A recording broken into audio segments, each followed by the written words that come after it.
couple games. We have a Cthulhu deck building game that was our big first hit. We have an Onami, which is like an area control game, and we've had several more after that.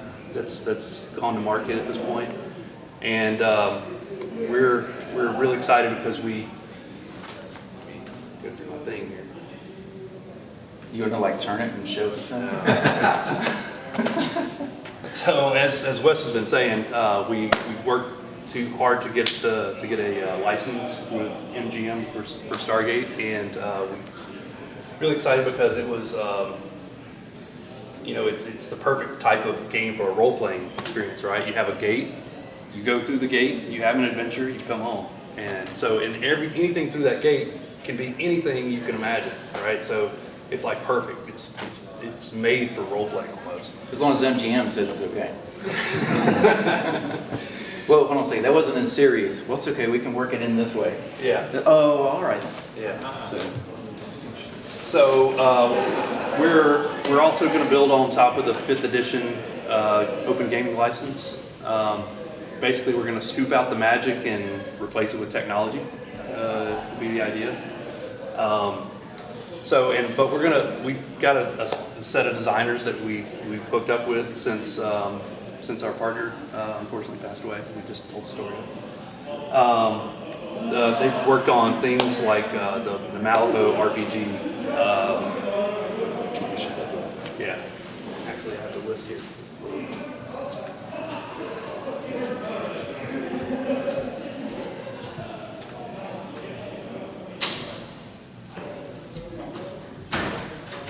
Through the Breach RPG, Dust Warfare, Mortal Kombat, Dragon Ball Z, the miniatures game.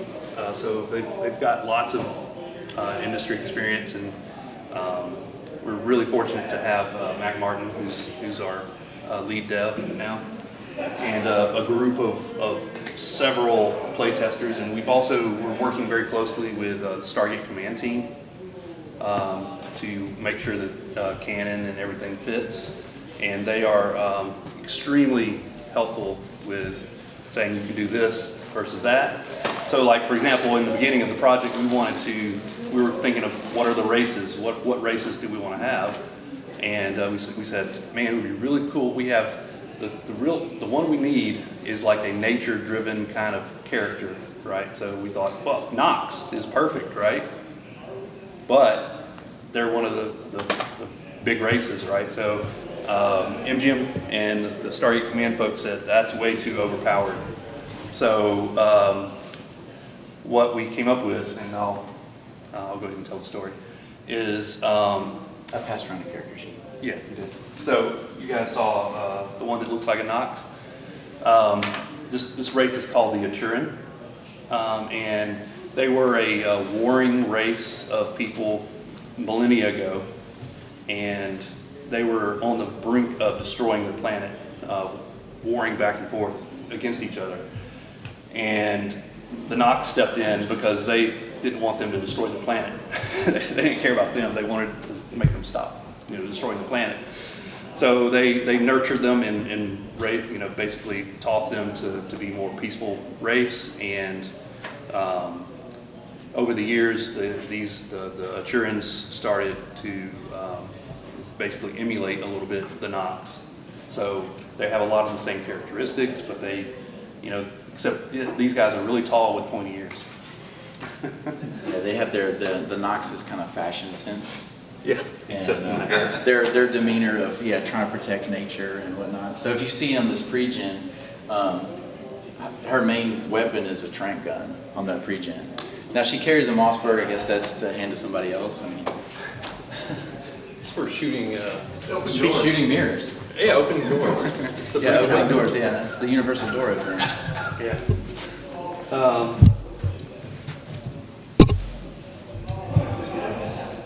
We also. I'll talk about the Phoenix side. Oh, well, also the Unos. So we're bringing in the Unos. I'll let you talk about the Phoenix side, then I'll talk about the Unos. We'll put it that way. All right. So, so you may ask yourself, how is it that all these aliens are part of a Stargate team? right? Because if you're role playing and you want to play, we wanted to have a variety of races in the game that you could play to experience the different types of mix of things. So basically, over the years, as Stargate teams have gone on mission from Earth, they were visiting all these worlds all over, and as they visited, and after they did their mission and they come home. It's not just SG-1, but all the other SG teams as well. They are after they've left, the folks that are still at those planets are like, wow. They start to see a different way. We don't have to be under the Guwa rule. Yeah, because like that, they have no prime directive, so it's like, we're going to show them all this crazy technology and then walk away. Yeah, basically. So what happens to them then, Yeah, what happens next? So, and as the SG teams, they start, the system lords start to fall. Apophis finally goes away, we hope. Yeah, he's done. He's done. Yeah. And look at the planet. He's done. Yeah. So if you remember the episode, I think it's called Alliances. 6-9 Alliances. 6-9, where you have a group of Tok'ra and Jaffa. Tok'ra and Jaffa at the Alpha site, and there's a super soldier that's actually causing a bunch of havoc. Right? Y'all remember that episode?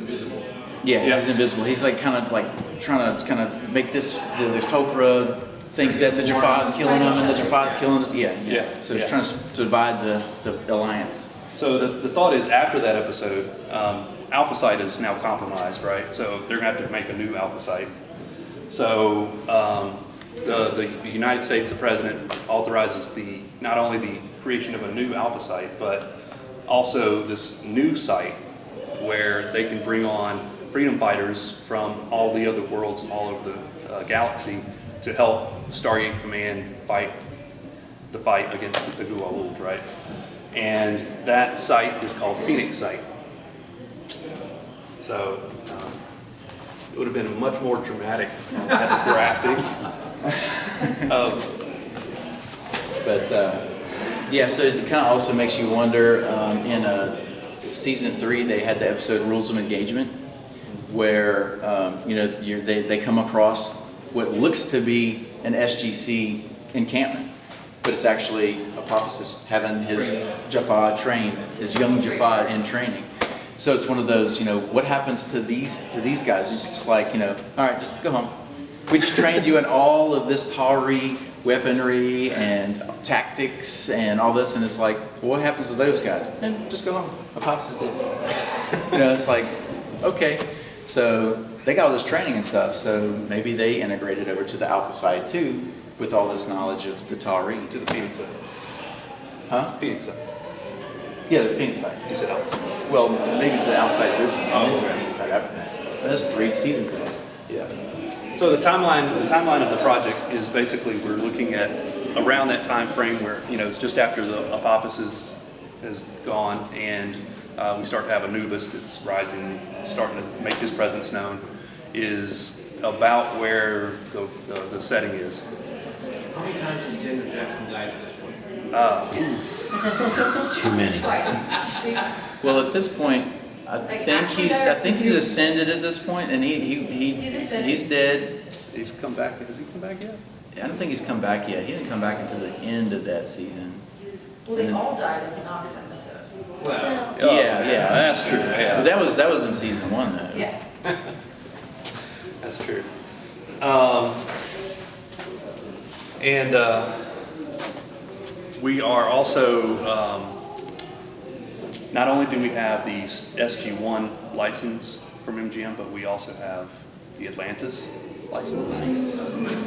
So yeah, and it actually encompasses the original movie SG-1 and Atlantis. Or will. We're probably going to have, so the first book that we're going to put out is a core rule book. It's going to be, the playable races. It's going to cover basically 1 through 6 of Stargate. It's going to have, all the history in it up to that point, what's going on, things like that, and you'll be able to information to create a character, how to be a gate master, which is what we're calling it. GM, Gate Master. Makes sense? You know, how to create a world that your homebrew would go through and things like that.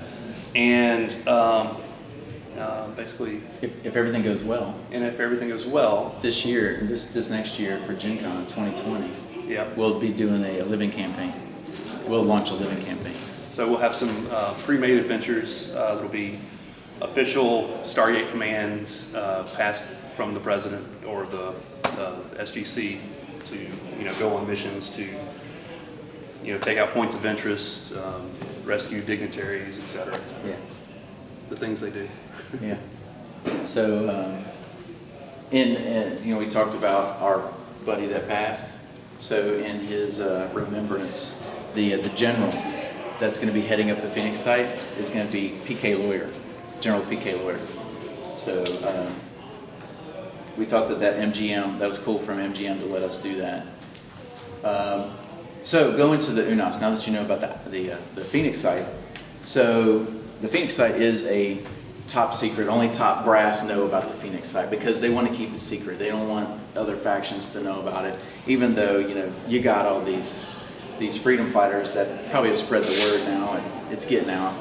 But, so, as far as the UNOS goes, you've got these worlds where the UNOS are enslaved, and they kind of leave it here and there. So there is this presence of the UNOS in the galaxy. It's just, how many of them are there and whatnot. So we know that that the Guau did have them enslaved for a long period of time. Well, as far as the backstory to our pre-gen is basically he was a slave and he was liberated. And so that's why he's at the site, but he's kind of like chimed into all his other fellas. And then, of course, we got that planet that they were slaves, that Shaka. He was trying to liberate that planet of the slavery of the UNOS. So maybe those have come in too. So, I mean, there's a lot that's going in there. This guy's backstory, basically, he's been basically raised with English. I don't know. Everybody speaks English. Yeah, everybody speaks English. We've even talked to MGM With a Canadian accent, yes. to give a reason on, why does everybody speak English? And they're like, we don't know. It's never been explained. It's just one of those things that hang out there. Because it's on TV, they said. Yeah.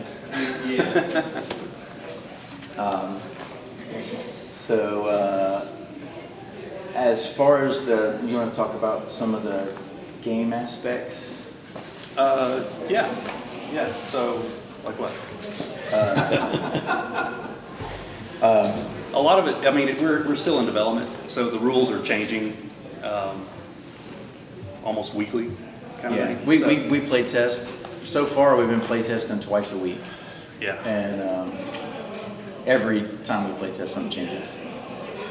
So, but it's the changes are getting smaller. It's getting in a good state where we brought it here to do play tests, and the version you see today is kind of the latest that we have so far, and we plan to probably do like a public play test probably sometime in October, maybe November timeframe, and then we'll gather the feedback from that, and then we'll be looking to do a Kickstarter probably in February for the project.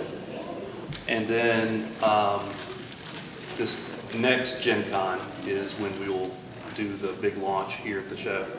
This next Gen Con, that's the idea. And that's also where we'll launch the living campaign as well at the same time. So I'm sure you like the launch for the living campaign. Oh, good question. So our website, StargateRPG.com, I would heavily recommend going there, signing up, because not only is it going to give you all the news and information that you need to learn about when it launches and getting in the playtest groups and stuff like that, but that website's going to be a place where you can register as your living campaign character, and also where you can register as a gate master. So we'll have published adventures that we'll be putting up on there that'll be for purchase, And then as you run the adventures, the more you run it, you can start to get free credits, so to speak. You can get credits, and then you'll be able to purchase more adventures using those credits. So essentially, you'll be spreading the fun of Stargate, and at the same time, so maybe you have to buy the first one, but hopefully from there, maybe it start to get more and more that you can roll with. But you will also have some character tracking sort of thing, where you'll be able to put in, what your character's name is, what its race is, and stuff like that. And we plan on having kind of a QR code kind of system where the adventures are going to have unique codes on them, where as you go through the mission, you'll be able to earn access to things that you will be able to get on your character. So those will be unique items to you in particular. This is still kind of early in development, so this is the current concept. What kind of what we're shooting for is like the GM can take a picture with his phone with the app, and then take a picture of the player, their number, and then automatically that item will go right into the queue on their database. So presumably they can go to other campaigns, play their character, and have that item. Exactly. We came from Live in Greyhawk and Pathfinder Society, so we like how it all follows and works. And, but we don't like writing all the stuff down, so we're just going to try it make it app figure out how to make it. So make it a little bit friendlier and easier. Yeah, but speaking of inventory control, so being in kind of a military kind of setting, right? Stargate, you don't necessarily have currency where you have gold and you go on. You just in Stargate you just requisition something. So we're going to have actually in the game base building mechanics. So as you're leveling in your campaign, not only will you be leveling your character, but you'll have the ability to you'll have budget units where you can spend money on upgrading your site. So maybe you get a better interrogation room, or you get a better armory, or you get a better XYZ, right? Motor pool, whatever it might Motor be, pool, yeah. So there's, so you might be upgrading, say for your mount, you might start off with just the regular mount. Or Fred. Or Fred, which is the little flat bed. So you might just start with a regular one that can't carry much, but then you can upgrade it as your base upgrades. You can upgrade it, and of course the mount goes with you. They don't really say it goes with you everywhere in the series, but come on, there's one on the other end everywhere. So what's equipped on that? What can you go back to it and get off of it? So there might be more stuff available. So the game cycle is basically, you go to the briefing room, right? You get your brief from the general. He tells you, what's going on, what you're going to do, why you're going, and maybe maybe Samantha Carter comes in and says, "Oh, we found this blah blah blah blah blah because of blah blah blah blah blah," and of course Jack would look. Which is funny because in another universe he's MacGyver. Right. Yeah, right.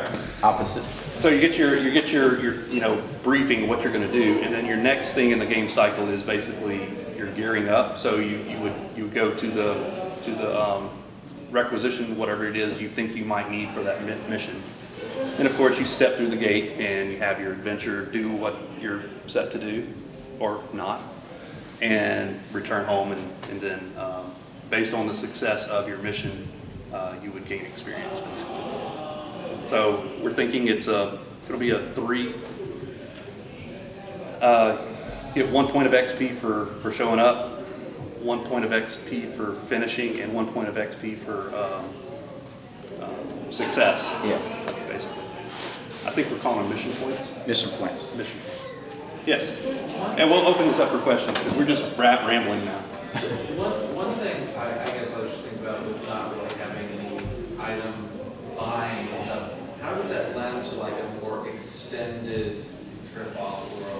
Maybe the gate is buried or something, and how long until they run out of ammo or Right. food. Yeah, I mean, it's a definite concern because, I mean, the idea when you gear up, you're only going to have what you can carry. Or if you decide you're going to take a Malp or a Fred or something, it's only what you're going to be on that. But then you're going at the speed of the Fred, right? You can't venture out very far. Yeah, so kind of to answer that maybe a little bit is, SG team never goes to the gate unless they know there's a working DHD on the other side. And then if there's not, then there's always the manual dialing. And the way that we've written a couple missions, and one of the options in one of the missions that we wrote was that you take the battery pack out of the Malp to power the gate. And of course your manual dialing from there. Yeah. But so yeah, if there's a gate that something happens, you go through. And this is all part of the writers, these guys that are writing these missions. But all the missions got to go through us for approval first, and then MGM from there. But yeah, it would be written in. The gate falls over because you go through and a death glider shoots and makes it fall over or something. And I'm envisioning them being like just trapped, like a trap set up. yeah, we're definitely going to try and push for there to be escapes because they get captured all the time in SG1, and Yeah. they got to find their way. And out. also at this point, there's the Daedalus is around, right? That could get rescued, I guess. The Prometheus. Prometheus, yeah. Yeah, Prometheus. But yeah, that would be like one of the last case scenarios is they just call for backup, and it's like because we're going to try and keep it to a time frame, a time base, because at this point in time, the use of Tritonian is not really, it's there, but it's not like widely spread. So the Jafar still having to have the symbiotes, so they're still having to go into Kelnarim. Well, if we run the mods so long and they're keeping awake for so long, then their immune system's going to start kicking, and Start to have fatigue problems. yeah, they're going to have fatigue problems and start taking disadvantage and all that kind of stuff. So, at that point in time, a portion of the failure of the mission would be you having to call in reinforcements. So it's essentially like you're giving up. So it's not good. You completed the mission, so you got that point, but you weren't able to get full XP for it because you failed.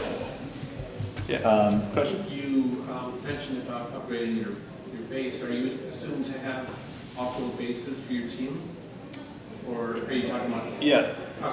So for a homebrew campaign, right? Your Phoenix site is You're playing the Phoenix site too, okay, for a so homebrew. that's the... But for a living campaign, it's going to be based off of the main collective. Yeah. And most likely it's going to be a really good Phoenix site. Will be leveled probably through levels. And then there will be also stuff like when we hold like interactives, there will be stuff that will be available at that Phoenix site that wouldn't be available anywhere else. And we've been talking about if you come and play that interactive, then you could take it back to, say, your local game shop or whatever, and like you're that only guy that has access. So you have to play, I have to be your DM or GM in order for... Or you could be a player, probably. You think? Yeah. I don't know, maybe for individual items.